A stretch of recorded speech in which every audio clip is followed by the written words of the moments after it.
We're going to begin with our Newsmaker segment and talk about what's happening at 18th and Vine and the American Jazz Museum. Kansas City is considered a legendary center of jazz, and the museum is designed to preserve and promote that heritage.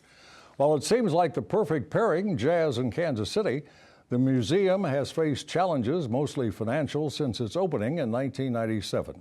A new executive director has just come on board. Rashida Phillips is a native of St. Louis, an experienced arts administrator, and best of all, a jazz singer.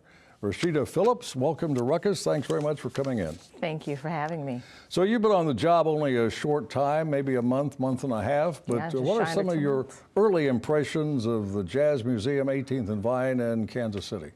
I'm thrilled to be here. I moved here after 16 years in Chicago, and I moved here because this is really my passion. As you mentioned, I'm a jazz vocalist, so that's sort of in my spirit, as well as a master's in jazz history and research. So some of the preservation work I worked on when I was doing my studies. But Kansas City is really a cradle. Being from St. Louis, Missouri, there's the Show Me State that's happening. So I want to see Kansas City show a little bit more. And I know with the bones of that museum, as well as our neighbors with the Baseball League Museum, it's truly a treasure and an asset. So I'm thrilled to be here and to lead it into the next phase. What else is going on at 18th and Vine? What else is there?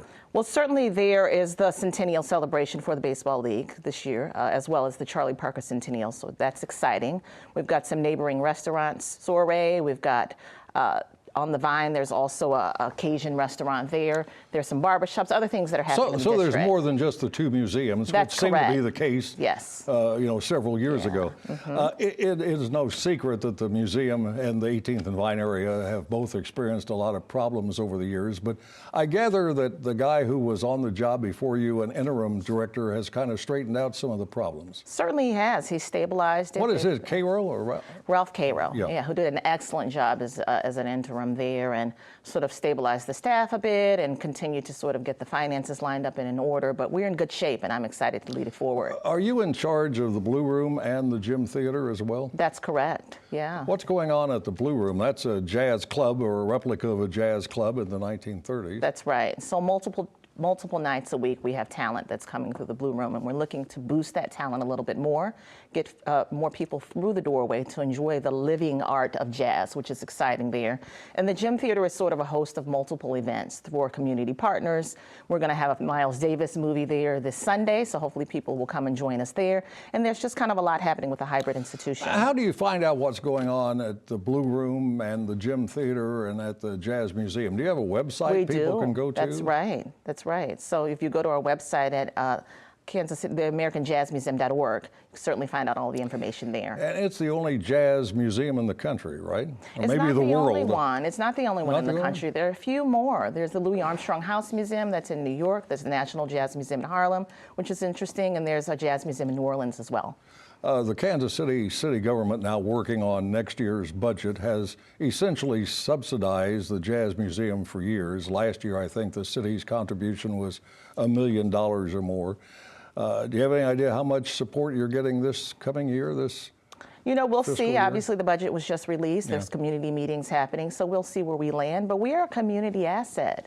I feel thrilled, again, to have the community rally behind us and continue to move this organization into a great place. The first director of the Jazz Museum, I recall interviewing, and she said it will be self-supporting in 10 years. It's been 20 plus, and it's not. Do you foresee a time when it could be self-supporting? I absolutely foresee a time, and it's unusual in a way that it's a hybrid institution. Like you mentioned, there are other components. It's not just a museum. There's a jazz club component as well as a theater. So that means different things to different people. But I'm excited because it allows the entry point from multiple places for folks to come and enjoy what we have to offer. I mentioned also you're a jazz vocalist, jazz singer, and I'm sure a very good one, although I've not had the opportunity to hear you.